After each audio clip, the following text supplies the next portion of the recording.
Now, we love free expression on this program, and tonight I'd like to welcome some fresh converts to the cause. Former Channel 10 political correspondent Paul Bongiorno, writing for the New Daily, last week warned Australia was on a slippery slope to tyranny. Pretty dramatic. Quoting former US President Thomas Jefferson, Bongiorno said, "Our liberty cannot be guaranteed but by the freedom of the press, nor be limited without danger of losing it." He went on to say, "Those words ring very true today in the Commonwealth of Australia.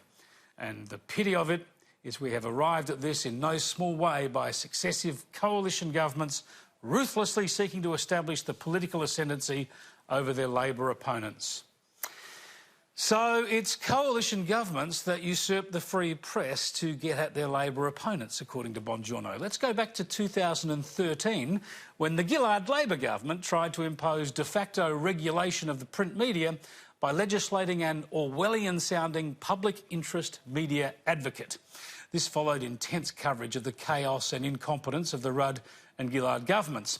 Disorder since confirmed, by the way, by former members of those governments.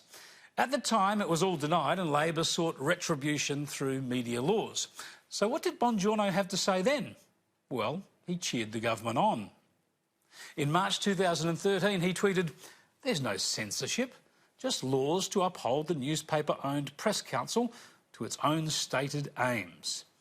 He adopted Orwellian language himself, claiming the laws were about empowering citizens aggrieved by their treatment in the press. For a long-time journalist, Bongiorno was behaving like the useful idiots of the Cold War days. Still, better late than never, Bonge is happy campaigning for free speech now. I wonder what has changed. Over at the ABC, economics correspondent Emma Alberici has had a similar conversion on the road to Canberra. Tweeting about the AFP's search at ABC headquarters in June this year, she quoted the Universal Declaration of Human Rights. "In order to make freedom of expression a reality, there must be a legal and regulatory environment that allows for an open and pluralistic media to emerge, and a political will to support the sector and rule of law to protect it." Heavy stuff. Yet I remember jousting with Alberici on Twitter 6 years ago about Labor's de facto regulation. Broadcasters already are regulated through the Australian Communications Authority, she said. What is wrong with the public interest media advocate ensuring press does what its own self-regulation says it will? Yep, she was defending government oversight of print journalism, and she was still at it 2 years later, even after Parliament had abandoned the idea, saying that freedom is never absolute, and referring to rules for TV and radio, suggesting that I wanted the right to be fact-free and offensive.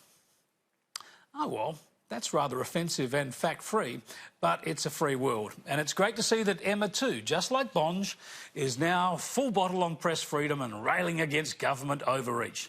Wow, you just have to wonder what got into them back in those Labor days, don't you?